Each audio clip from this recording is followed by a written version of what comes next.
क्या हुआ था?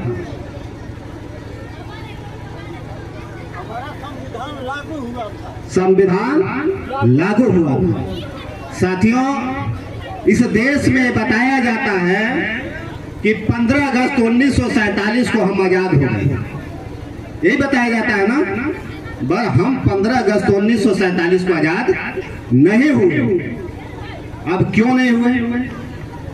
इस देश के प्रधानमंत्री भी लाल किले से झंडा फहराते हैं तिरंगा और कहते हैं कि 15 अगस्त 1947 को हम आजाद हो गए। और भारत के सभी सरकारी संस्थाओं में भी बताया जाता है लोगों को कि 15 अगस्त 1947 को हम आजाद हो गए। पर हम लोग आजाद नहीं हुए। आजाद वो लोग हुए थे जो लोग अंग्रेजों से गुलाम थे। हम तो पहले से गुलाम थे। किसके गुलाम थे? किसके गुलाम थे? ब्राह्मणों के गुलाम थे। और हमको जो असली आजादी मिली वह कब मिली? 26 जनवरी 1950 को। कौन सी आजादी मिली ये जानने की जरूरत है।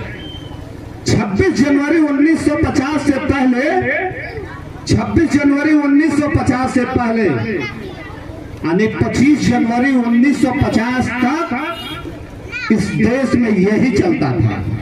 इस किताब को नाम आप लोग जान रहे हैं?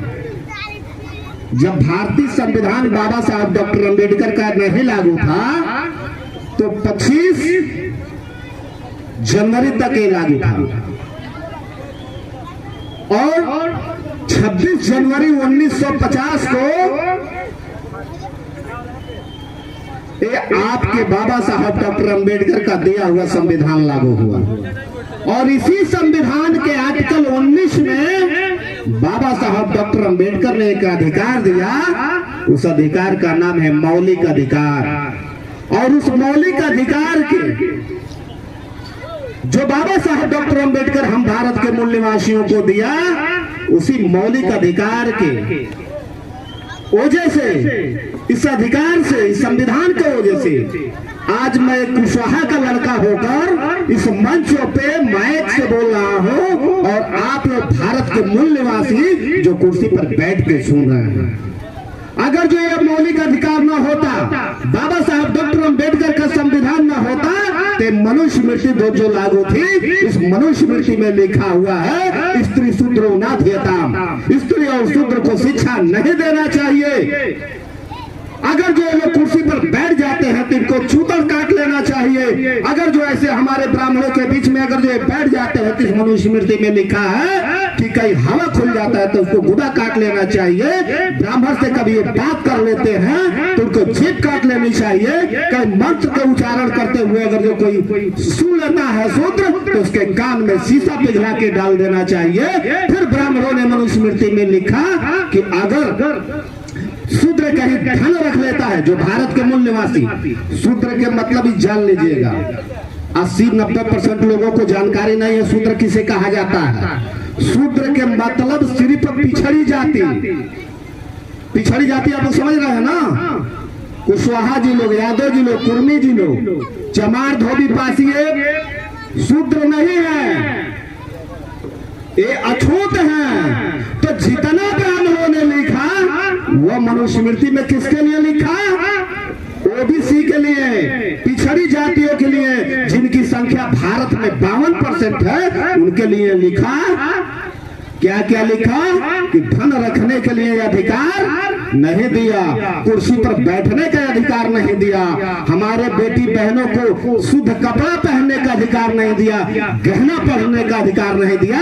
इस सारी के सारी अधिकार अगर जो किसी ने दिया तो बाबा साहब डॉक्टर अंबेडकर ने संविधान के रूप में दिया। और वो आजादी हमें मिली 26 जनवरी 1950 को। इसलिए कि 26 जनवरी 1950 से पहले मनु का मनुस्मृति लागू था और मनुस्मृति के ही द्वारा हमारे लोगों पर शासन किया जाता था। आज पूरे देश में लोग 26 जनवरी मना रहे हैं। बहुत जगह तो मैं देखा कि बच्चियों को बैठाकर और वो लोग बनाए हुए हैं भारत माता। मुझे तो समझ में नहीं आता है कि इस देश में पढ़े लिखे लोग भी इस तरह से गधे हैं इस देश का नाम किसके नाम से पड़ा है? भारत वर्ष। वो स्त्री था कि पुरुष? पुरुष। तो ये जो देश का नाम पड़ा वो भारत वर्ष, भारत के नाम से पड़ा, तो पुरुष हुआ ना। फिर ये लोग स्त्री को बैठा कर, एक महिला को बैठा कर पिता को कहते तो समझ में आता। घर में पढ़े लिखे लोग भी कहते हैं भारत माता की जय। मैं तो प्रिंसिपलों को देखता हूँ, ये जो स्कूल में शिक्षा दे रहे हैं, उनको भी नहीं समझ में आता। जो डॉक्टर बन गया, इंजीनियर बन गया, उसको समझ में आया, वो भी कहता भारत माता की जय। ब्राह्मण इतना हमारा सत्यानाश किया। एक साइंस जर्नी चैनल चलता, उस चैनल पर पत्रकार और एक ब्राह्मण से डिबेट हो रहा है। तो ब्राह्मण कह रहा है कि भारत में जब हम लोग आए थे तो मुट्ठी भर लोग थे और भारत के लोगों पे शासन करना था, तो हम लोग इनसे युद्ध करके नहीं जीत सकते। तो पत्रकार ने कहा फिर कैसे जीते आप लोग? तो कहा कि यहाँ के लोगों को हम लोगों ने ब्रेन वॉश किया, और ब्रेन वॉश यहाँ तक कर दिया कि यहाँ के लोगों को गोबर और मुंह तक पिला दिए, और यहाँ के लोग गोबर खाए और मुंह पी लिए।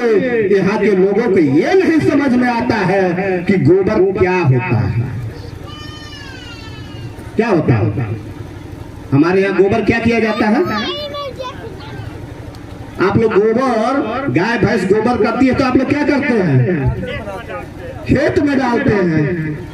और वो आया तो हमारे दिमाग में डाल दिया, कहा खाओ, बहुत फायदेमंद चीज है। 2-3 दिन बच्चे अगर कहीं बिस्तर पे पेशाब कर देते हैं तो बदबू मारता है, सोने का इच्छा नहीं करता है, और वो पेशाब हमको पिला दे रहा है, हम बड़े खुश हो जा रहे हैं। तो कह रहा है, उस पत्रकार से कह रहा है, आप चाहे जितना समझा लो, जितना समझा लो, ये लोग समझने